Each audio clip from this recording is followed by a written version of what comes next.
Et on peut y aller pour l'exercice. Donc on va se créer ici un dossier exercice.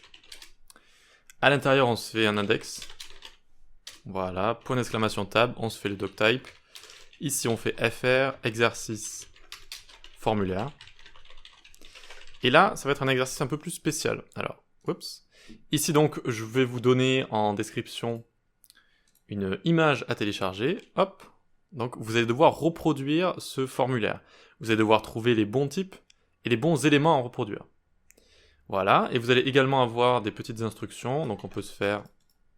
on avait appelé ça comment ici? Instruction? Exercice.md. Instruction, exercice, comme vous voulez. Instruction.md, comme ça. Voilà. Tac. Et donc, ces instructions, on peut les ouvrir Open Preview. Voilà. Donc, encore une fois, c'est du Markdown. Je réexplique rapidement.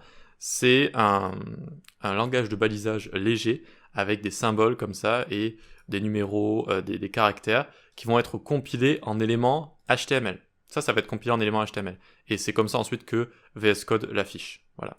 Donc, exercice, créer un formulaire. Votre mission est de créer un formulaire à partir d'une image et de quelques instructions. D'abord, essayez de reproduire les éléments que vous voyez sur la photo. Voilà.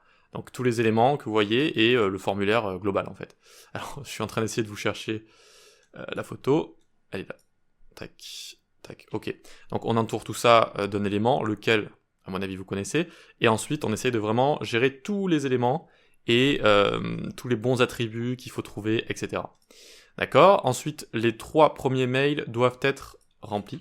D'accord? Donc ils doivent être remplis obligatoirement. Peut-être qu'il y a quelque chose à rajouter pour ça. Ensuite, appliquer un nombre de caractères max au premier input 28, deuxième 20 et troisième 44. Et puis, vous pouvez regarder la solution dans la prochaine vidéo. Allez, bon courage. Ah oui, juste ici, on va rajouter un peu de CSS ensemble pour avoir exactement la même chose que dans la maquette, dans la petite photo que vous voyez. Donc, input, label et button, on les display block. Voilà. Et input, select et text area, on les margin bottom. Voilà, c'est tout. Et à partir de là, vous pouvez essayer de reconstruire ça.